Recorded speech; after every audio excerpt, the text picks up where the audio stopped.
So as a beauty content creator ನಾನು ಯಾವೆಲ್ಲ ಗ್ಯಾಜೆಟ್ಸ್ನ use ಮಾಡ್ತೀನಿ ಟು ಶೂಟ್ ಮೈ ವಿಡಿಯೋಸ್ ಅಂತ ಈ ವಿಡಿಯೋದಲ್ಲಿ ತಿಳಿಸ್ತಾ ಇದ್ದೀನಿ. ಸೊ ಫಸ್ಟ್ ಥಿಂಗ್ ಬಂದ್ಬಿಟ್ಟು ಕ್ಯಾಮ್ರಾ. ಸೊ ನಾನು ಯೂಸ್ ಮಾಡ್ತಾ ಇರೋದು 15 Pro Max iPhone guys. So ಅದು ಬಿಟ್ಟರೆ ನಾನು ಯಾವುದೇ ರೀತಿಯಾದಂಥ ಕ್ಯಾಮ್ರಾಸ್ನ ಯೂಸ್ ಮಾಡಲ್ಲ. ಸೊ ಸೆಕೆಂಡ್ ಥಿಂಗ್ ಬಂದು lighting. For natural light I sit in front of window, ಆಯ್ತಾ. ಸೊ ನೀವು ಫಿಗರ್ ಔಟ್ ಮಾಡಬೇಕು which is a good timing for you ಅಂತ. ಸೊ ಅದನ್ನ ನೆಕ್ಸ್ಟ್ ವಿಡಿಯೋದಲ್ಲಿ ಎಕ್ಸ್ಪ್ಲೇನ್ ಮಾಡ್ತೀನಿ, how to crack the good lighting for you ಅಂತ. Natural light ಇಲ್ಲ ಅಂದಾಗ ನಾನು ಈ ಒಂದು ಟೈನಿ ಲೈಟ್ ಯೂಸ್ ಮಾಡ್ತೀನಿ. ಸೊ ಇದರಲ್ಲಿ ತುಂಬಾ ಸೆಟ್ಟಿಂಗ್ಸ್ ಇದೆ. You can change light according to your taste. ನೀವು ಇದನ್ನ ಈಸಿಯಾಗಿ ಎಲ್ಲಿ ಬೇಕಾದ್ರೂ ಕ್ಯಾರಿ ಮಾಡ್ಬೋದು. So you can buy this. Third thing ಬಂದು ಮೈಕ್. ಸೊ ನಾನು ಯೂಸ್ ಮಾಡ್ತಾ ಇರೋದು Digitech mic.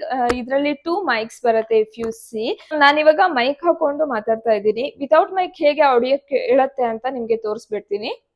So this is without mic guys. ನಾನು ಇದನ್ನ ಡಿಸ್ಕನೆಕ್ಟ್ ಮಾಡಿದ್ದೀನಿ. ಈ ಒಂದು ಡಿವೈಸ್ ಏನಿದೆ ಇದನ್ನ ನೀವು ಫೋನ್ಗೆ ಅಟ್ಯಾಚ್ ಮಾಡಬೇಕು. Then only this mic will get on. So ನೀವಿವಾಗ ಕೇಳ್ತಾ ಇರೋದು without mic. You can see background noise ಎಲ್ಲ ಹೇಗಿದೆ ಅಂತ. ಐ ಹೋಪ್ ನಿಮಗೆ ಈ ವಿಡಿಯೋ ಹೆಲ್ಪ್ಫುಲ್ ಆಗಿತ್ತು ಅಂತ. ನೆಕ್ಸ್ಟ್ ವಿಡಿಯೋದಲ್ಲಿ ಲೈಟಿಂಗ್ ಎಲ್ಲ ಹೇಗೆ ನೀವು ಕ್ರ್ಯಾಕ್ ಮಾಡಬೇಕು ಅಂತ ನಿಮಗೆ ತಿಳಿಸ್ಕೊಡ್ತೀನಿ. ಸೊ ನೀವು ನನ್ನನ್ನು ಫಾಲೋ ಮಾಡಿಲ್ಲ ಅಂದರೆ ಬೇಗ ಫಾಲೋ ಮಾಡಿ. See you in the next video. Bye.